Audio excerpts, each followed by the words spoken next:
Good afternoon, everybody. Uneducated Economist. So I'd like to do a follow-up video to the video I put out talking about the taxes on corporate income. I had shown a chart in that video showing that every time there's a spike in the taxes on corporate income, right after that spike or that peak, it leads us into recession. So I drew some highlighter markers on this chart, and from the peak of the taxes on corporate income down into every recession. Okay, so you can see it taking place right here, all the way back to the 50s. Peak, recession, peak, down in recession, recession, okay?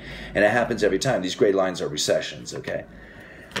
So just recently we've had this spike and a drop, okay? And I tried to say, hey, this is an indicator of a looming recession. Everybody says, no, you're nuts, right? Why don't you go get an education on the matter? Because that's the 21% drop in the corporate taxes, okay? This spike right here, that peak, that was the second quarter of 2014, years before we had any tax corporate cuts, okay, or cuts on corporate taxes. At the time, it was $365 billion.